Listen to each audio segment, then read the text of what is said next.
अस्सलाम वालेकुम। आज के इस खुसूसी पॉडकास्ट में हम आपको वेलकम कहते हैं। मैं आपके साथ मौजूद हूँ महवश और मेरे साथ मौजूद हैं मोहम्मद अमीन। और आज जो टॉपिक हम आपके लिए लेकर आए हैं बहुत ही इस वक्त कह सकते हैं आपके हॉट टॉपिक बना हुआ है। हर जगह इसको डिस्कस किया जा रहा है और वजह यह है कि इसने पूरे ही आप समझें कि मिडिल ईस्ट और इस पूरे रीजन को अपनी लपेट में लिया हुआ है और हालात किस तरफ जा रहे हैं किसी को भी अंदाज़ा नहीं हो पा रहा। बिल्कुल मैं बात कर रही हूँ ईरान और इसराइल जंग की, जो दोनों के दरमियान एक कॉन्फ्लिक्ट है। तो कुछ अहम पेशकदमियां हुई हैं इस सिलसिले में, जिसमें हमने देखा कि कल अमेरिका की तरफ से ऐलान किया गया रात गए कि सीज फायर कर दिया जाएगा, लेकिन अभी उसको लेके भी बहुत सारे सवालात जहन में उठ रहे हैं। तो चलें आज इस पॉडकास्ट में हम जानेंगे कि क्या ये सीज फायर मुमकिन हो सकेगा, इसके पीछे क्या रीजंस थे। तो ये सब कुछ आज के आप प्रोग्राम में जान सकेंगे, आज इस पॉडकास्ट में जान सकेंगे। तो वेलकम करते हैं मोहम्मद अमीन को। अस्सलाम वालेकुम महविश। बहुत ही मतलब मैं कहूँगा कि टॉपिक काफ़ी इम्पोर्टेंट है। आज के हवाले से अगर बात करें, जो रीजनल कॉन्फ्लिक्ट है, जो मिडिल ईस्ट या मैं कहूँगा वेस्ट एशिया में जो प्रॉब्लम आज हम देख रहे हैं, और जो कल कतर में हुआ था, एंड उसके बाद आई थिंक अर्ली आवर्स में जो डोनाल्ड ट्रंप, जो अमेरिकन प्रेसिडेंट है, उनका जो ट्वीट या सोशल मीडिया में जो उन्होंने मेंशन किया था कि फाइनली दोनों ममालिक जो हैं वो एग्री कर गए हैं टू कॉल इट अ कि अब लड़ाई नहीं है, सीज फायर है। हम्म। तो अब सीज फायर के बारे में जैसे कि आपने ये जिक्र किया कि सीज फायर एक स्मॉल टर्म है, लेकिन उसकी अगर गहराई तक जाए तो मतलब यह है कि आप गोला गोला ना फेंकें, आप गोली ना चलाएं, आप मिसाइल ना छोड़ें, लेकिन एंटागोनिस्टिक है। आज सुबह से हम ये न्यूज़ पे हम देखते आ रहे हैं कि ईरान ने क्लेम किया हम्म। एलिजिडली कि ईरान ने इसराइल के ऊपर मिसाइल छोड़ दिया है, 3 मिसाइल्स हम्म। और 4 मिसाइल्स, पता नहीं उसकी काउंटिंग क्या है, हम्म। लेकिन ये अनकन्फर्म सोर्सेज है।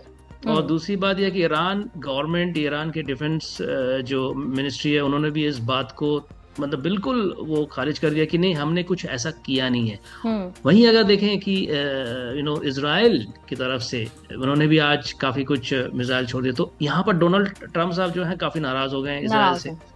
हम्म। और कि काफी हमने नाराजगी वहां का पे। इजहार किया और कहा है कि मैं दोनों ही पार्टी से इस वक्त बहुत नाखुश हूँ, क्योंकि दोनों ने जी। बात नहीं मानी, दोनों ने ही मुआहदे की हम्म। खिलाफ वर्जी की है। तो जी। अब ये कहाँ पे जाता है मामला, क्योंकि कल जो यहाँ पे खास तौर हम्म। पे कतर में जो हुआ, तो उसके बाद हम्म। जाहिर सी बात है कतर में जितने भी रेजिडेंट्स हैं वो काफी घबरा गए थे, हम्म। परेशान हो गए थे। जी। किसी हद तक ये लग तो रहा था कि ऐसा हो सकता है, लेकिन फिर हम्म। भी एक मतलब ना इतना ज्यादा इस तरह का खदशा था नहीं कि इस पैमाने पे हम्म। होगा। और इस तरह से कभी यहाँ, क्योंकि कतर एक बहुत ही पुरसुकून मुल्क है, हम हमेशा ये बात करते हैं, बिल्कुल। अमन ही बिल्कुल। अमन जी। रहता है, तो जी। यहाँ के रहने वालों के लिए मेरा ख्याल है कि फर्स्ट टाइम एक्सपीरियंस था कि उन्होंने इस तरह की कोई चीज हम्म। एक्सपीरियंस की। तो कल जाहिर सी बिल्कुल। बात है हम सब घबराए हुए थे और सबके दिल से दुआ निकल रही थी कि अल्लाह यहाँ पे अब रोक दे मामला। और फिर रात में हम्म। ये हम्म। खुशाइन खबर भी मिली, जो ट्वीट देखा तो एक खुशी हुई। अच्छा, हम्म। उसको भी लेके बहुत कंफ्यूजन है कि जिस तरह की उन्होंने बात की थी कि 6 घंटे के बाद ईरान रोक देगा और फिर 12 घंटे के हम्म। बाद इसराइल रोक देगा और हम्म। फिर 24 घंटे में हम्म। कंप्लीट जो है ना सीज फायर हो जाएगा। तो उस पे अब जो बहुत एक सवाल उठ रहा है लोगों के जहन में वो ये भी है कि एक तो ये कॉन्फ्लिक्ट शुरू कैसे हुआ। अगर हम इब्तिदा देखें तो 2.5 साल पहले की है, लेकिन इस वक्त में ये हुआ क्यों, ये भी एक लोगों के जहन में सवाल है। और क्या हम्म। मतलब अमेरिका ने जिस तरह से वो ट्वीट की, मतलब डोनाल्ड ट्रम्प ने, और उन्होंने ये कहा एक्स पे कि मैं दोनों पार्टीज को कॉन्ग्रेचुलेशंस कहता हूं कि दोनों ने हम्म। अपने हदफ मुकम्मल हम्म। कर लिए, तो हदफ थे क्या? हम्म। यहाँ पे गोल्स कुछ नहीं है, देखिए। बस जैसे कि आपने ये बात आपने कि शुरुआत किसने की। हाँ। तो होता है ना कि क्लासरूम में किस बच्चे ने शुरुआत की बदमाशी या जो भी एक्टिविटीज जो करते हैं ना, छोटे बच्चे करते हैं क्लासरूम में, तो प्रिंसिपल या टीचर या क्लास टीचर आके पहले सवाल ये करता कि कौन किसने शुरू किया था। तो हम्म। यहाँ पर सवाल ये उठता कि शुरू किसने किया था। 13 जून, 13 जून में आपने देखा, सबने देखा, दुनिया ने देखा कि इजराइल जो है उस क्लासरूम का वो मतलब नॉटी बच्चा है, शरारती वाला बच्चा है, जिन्होंने खामा खा एक मैं कहता हूँ कि ईरान बहुत ही पीसफुल कंट्री है, मतलब ये मेरा पर्सनल ओपिनियन है कि कभी आई मीन इराक वॉर के बाद अगर पहली दफा अगर ईरान के लोगों ने अगर इस तरह का महसूस किया कि वॉर, लड़ाई, जंग, तो ये चीज जो जहां से शुरुआत हुई है वो इसराइल से। अब हम्म। इसराइल का ये कहना है कि हमने वहां पे इसलिए हमला किया क्योंकि न्यूक्लियर वेपन्स है, तो यूरेनियम है, तो क्या नहीं है। तो बात ये हो रही है कि आपके पास क्या है। आई मीन हम्म। आपके पास भी तो न्यूक्लियर वेपन्स हैं या हम्म। न्यूक्लियर फैसिलिटीज हैं, उसके बारे में आपने कभी जिक्र नहीं किया। आप चले गए हैं कि भाई वो क्या कर रहा है। Hmm. That is what is actually painful. और यहाँ पे लोगों का राय ये है कि लड़ाई नहीं होनी चाहिए, लेकिन हाँ, हम भी मानते हैं कि there should be war, peace, मतलब अमन सबको पसंद है। आई मीन यहाँ पे लेकिन इसराइल को कौन समझाए, हम्म। हम्म। है और कि नहीं। बात यह है कि इस वक्त अगर इन केस मतलब अगर बहुत सारे लोगों की मतलब एक थी कि ईरान को नहीं इस तरह से अभी इनसे खतरा मोल लेना चाहिए था, बहुत सारे लोगों की मैंने ये बात सुनी, क्योंकि हम्म ईरान उतना पावर में नहीं है जो एक मतलब दुनियावी तौर हम्म पे हम देखते हैं वेपन्स के हिसाब से, हम्म और हम्म न्यूक्लियर हम्म पावर भी नहीं है। लेकिन उसमें भी सवाल ये उठता है कि अगर ईरान इस वक्त बैक स्टेप पे आ भी जाता है तो क्या इन हम्म फ्यूचर इसराइल खामोश हो जाएगा? क्योंकि अगर हम देखें तो इसराइल का ये जो दावा है कि ईरान न्यूक्लियर अपने प्रोग्राम के बिल्कुल करीब पहुंच गया, पावर बनने ही हम्म वाला है, हम्म पिछले हम्म 20 साल से कर रहा है वो ये दावा। और बार हम्म बार हम्म हर कुछ सालों के बाद वो ये दावा करता है कि इस हम्म मतलब ईरान अब बहुत करीब पहुंच गया, ईरान अब कुछ चंद महीने करीब है। तो वो 20 साल में अब तक वो अपना गोल क्यों नहीं कंप्लीट कर पाया? आपकी तरफ से हर दफा ये दावा होता है। फिर आप बैलिस्टिक हम्म, मिसाइल्स रखने के ऊपर भी बात करते हैं, और फिर जो तीसरी बात है, जो सबसे अहम पॉइंट है जिसके ऊपर इसराइल को एतराज है, वो ये है कि ईरान हर दफा जितने भी इस्लामी मुल्क हैं अगर उनके ऊपर इसराइल कोई मतलब मैली नजर डालता है, उनके ऊपर हमला करता है, तो ईरान हम्म, इस वक्त पूरी उम्मत मुस्लिमा में वो वाहिद मुल्क है जो कि उनके डिफेंस के लिए बोलता है और कम से कम उस सही एहतजाज करता है। तो क्या ये सही। मुमकिन है कि अब ये इस सिनेरियो में जहां पे हम्म बगैर किसी वजह के इसराइल ने हमला किया, ये सारी बातें करके, तो आगे अगर ईरान अपना न्यूक्लियर जो प्रोग्राम है उसको नहीं अचीव करता, वो न्यूक्लियर पावर नहीं बनता, तो क्या ईरान के लिए खतरा नहीं है ये?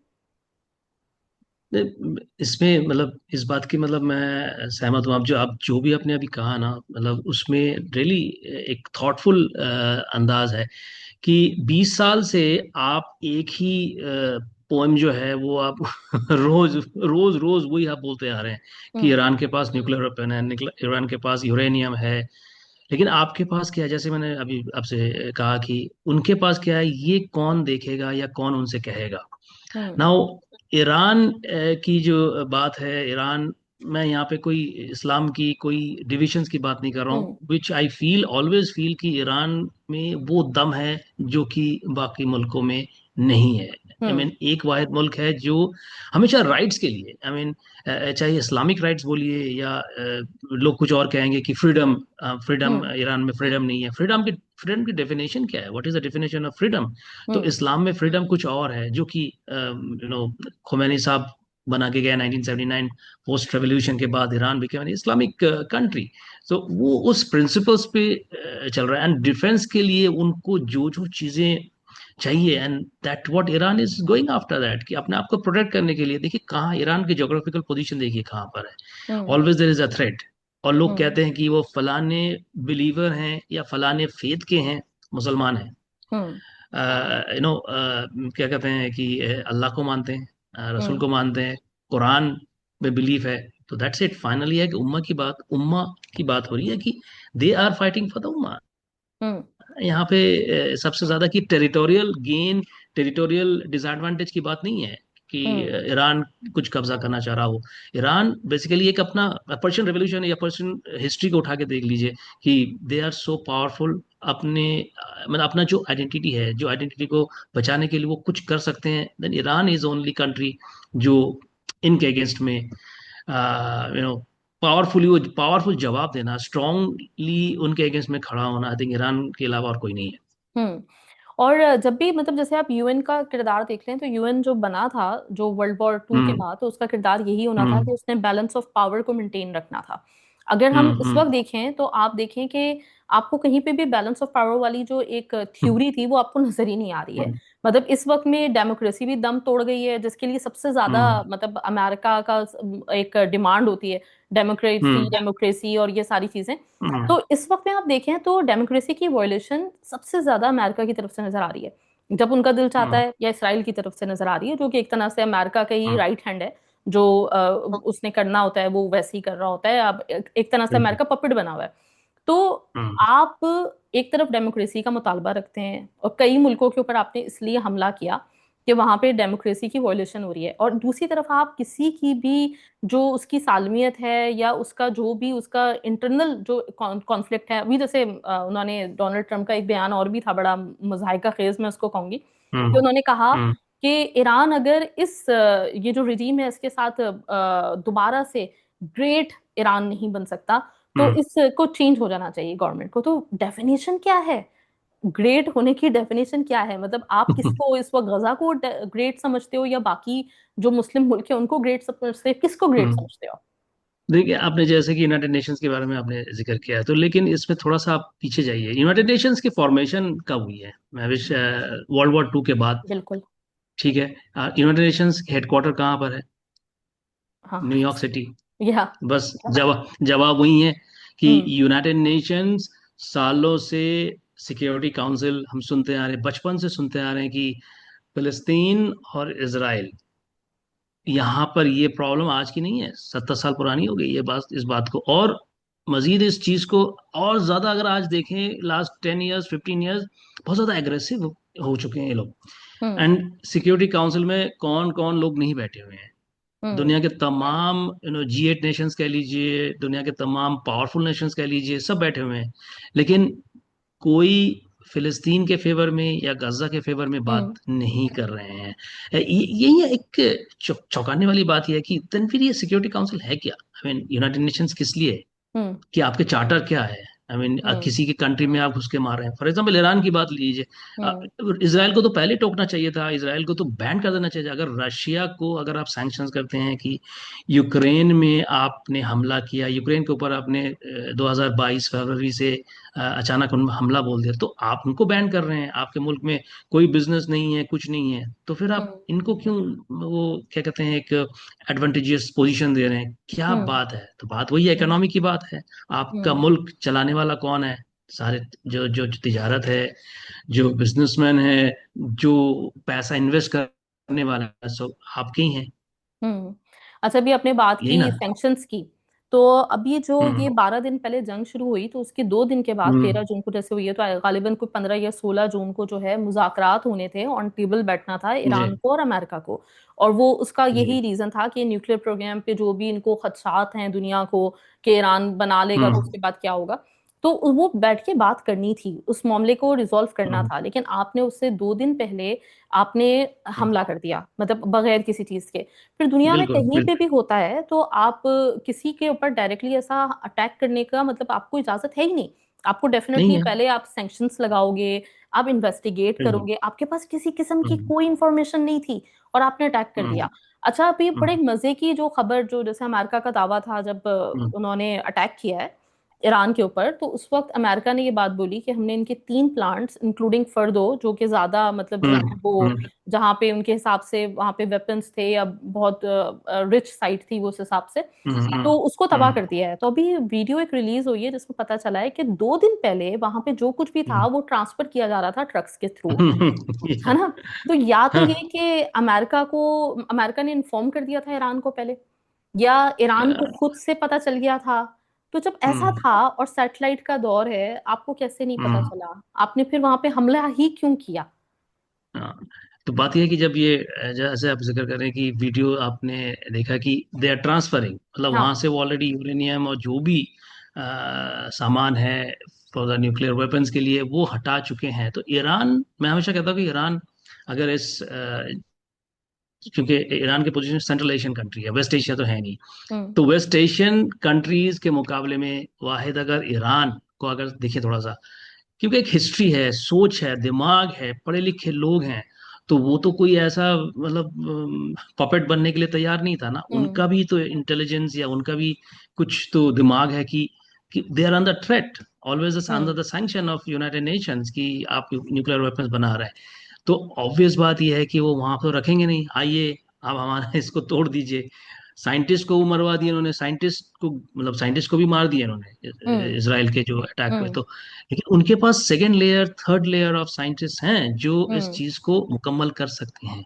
हम्म। तो यहाँ पर आपको सब पता है कि कुछ नहीं है वहां पर, फिर भी आप जाके वहां पे हमला कर रहे हैं। ये भी आप बेसिकली सिंबॉलिक ही हुआ ना। तो फिर ये आपने अचीव सिंबॉलिक क्या हुआ। किया, है ना? आपने आपने अचीव क्या अचीव तो किया? कुछ नहीं किया, आपने सिर्फ दुनिया के सामने एक तस्वीर पेश करनी है कि हम्म। आप इस वक्त की एक बहुत बड़ी आर्मी है और ये काम सिर्फ और सिर्फ हम्म। आपकी ही फौज कर सकती थी।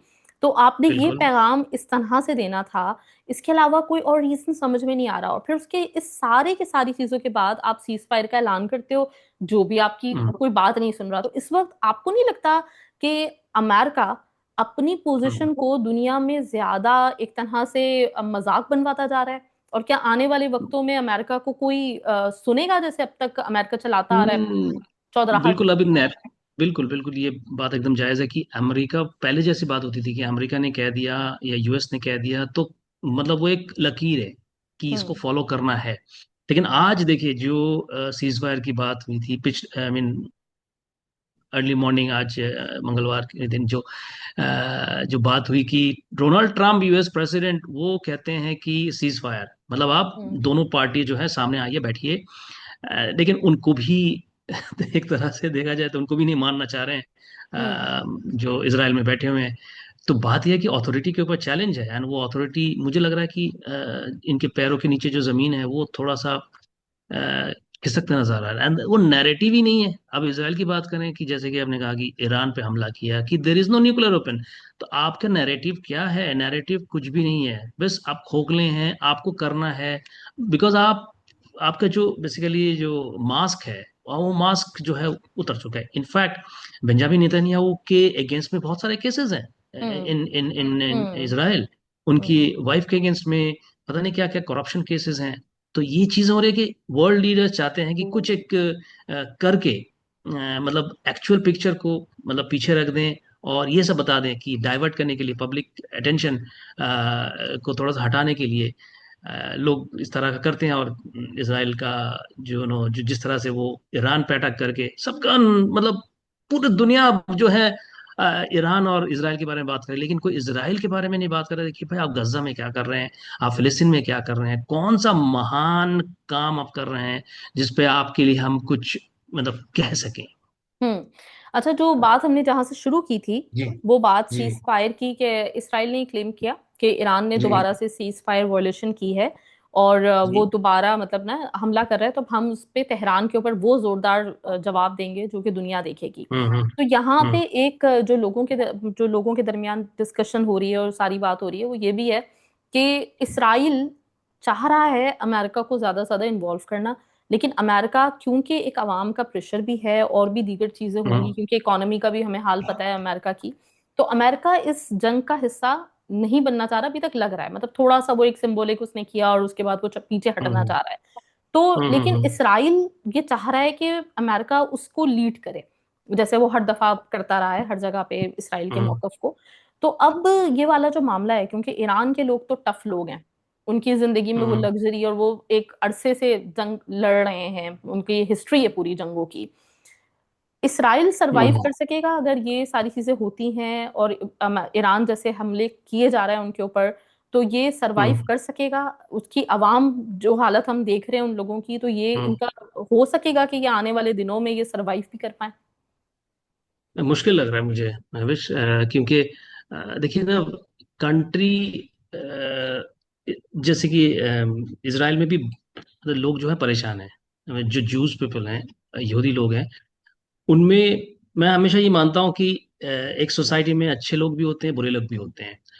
तो एंड इसमें ये मैं अभी भी यकीन के साथ कह सकता हूँ कि कुछ juice people they must must might not want this war. उनको ये इस जंग से कोई लेना देना नहीं है। वो हम जैसे लोग हैं जो नौकरी करते हैं, फैमिली चलाते हैं, उनको हमें लगता है अमन पसंद है। And hmm. आपने अगर रिपोर्ट्स अगर आपने देखी होंगी कि lot of people are leaving, मतलब वो इसराइल छोड़ के जा रहे हैं। जा रहे हैं। वो हम जैसे लोग हैं, मतलब मिडिल क्लास लोग हैं, हम हमें लड़ाई से क्या लेना देना, हमें पीस चाहिए, अमन चाहिए, हमें बच्चों को बढ़ाना है एंड स्कूल जाने मतलब बच्चे स्कूल जाएंगे, वही तो हम देखते हैं रोज सुबह उठ के बच्चे स्कूल जाएं। लेकिन अब जिस हालात की बात हो रही है कि वहां पर एक डिटोरिएशन है खुद इसराइल के अंदर में, देयर लॉट ऑफ प्रॉब्लम्स।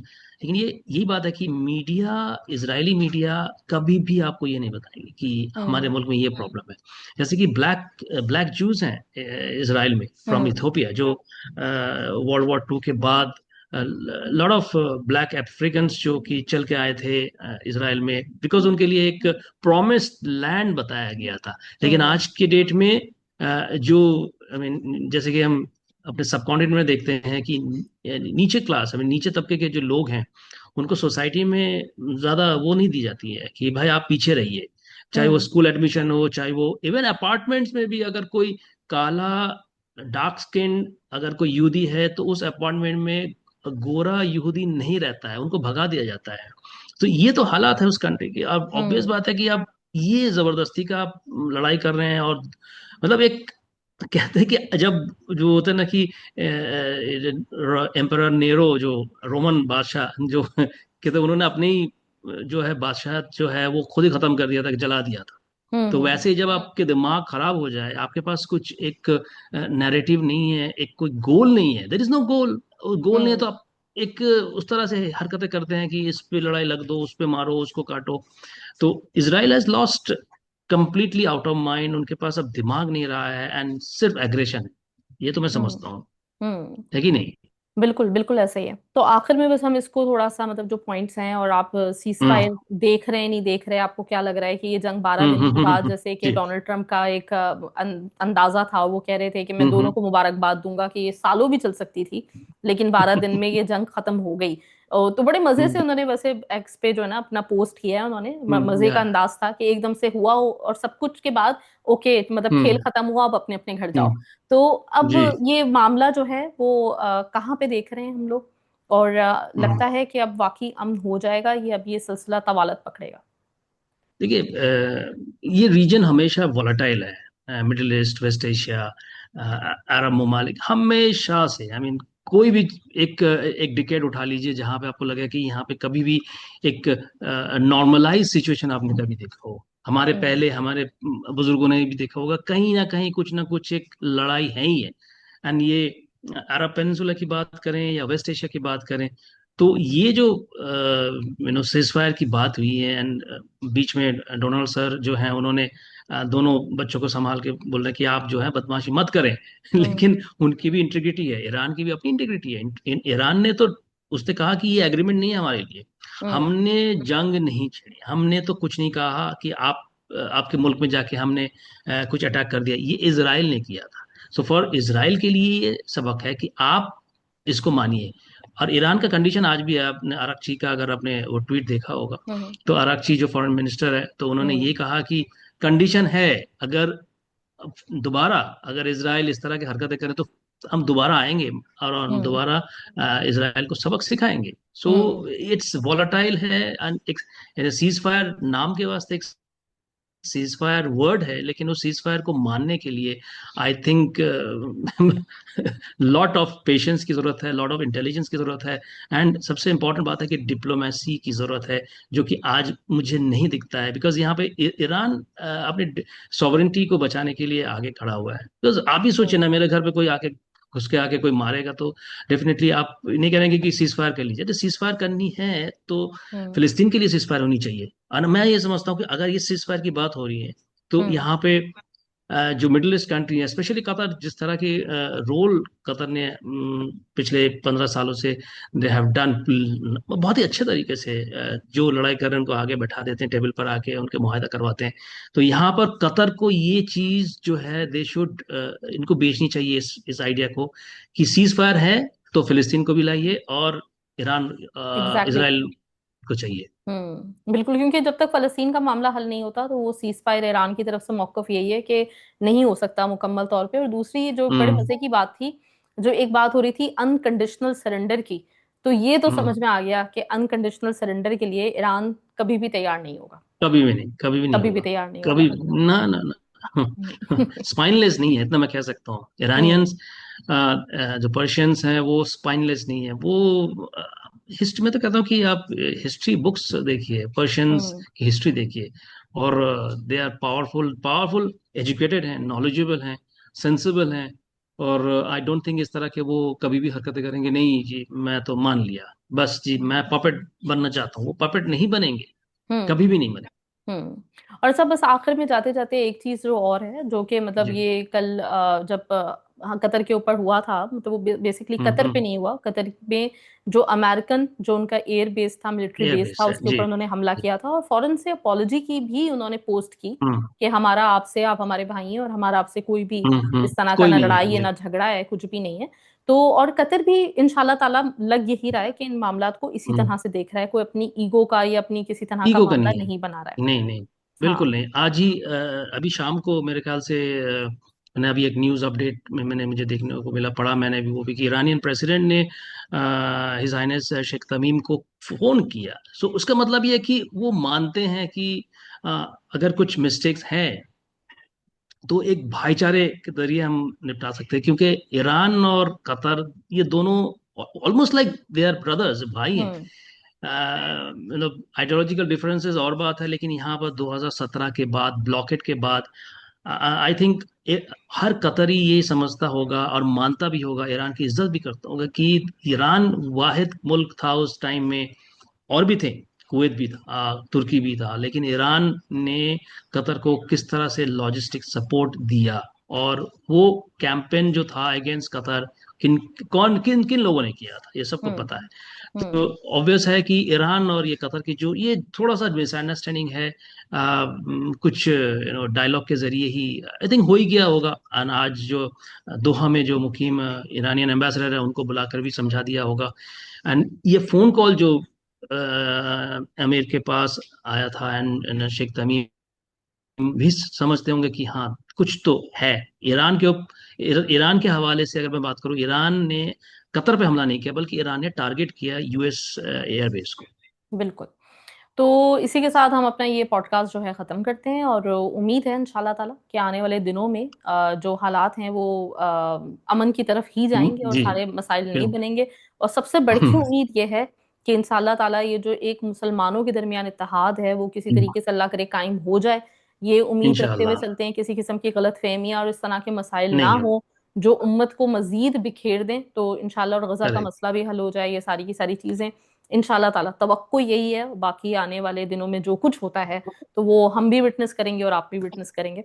तो खैर की एग्जैक्टली। उम्मीद करते हैं इंशाल्लाह। इंशाल्लाह इंशाल्लाह। इंशाल्लाह चलें जी, इसके साथ ही अल्लाह हाफिज। अल्लाह हाफिज।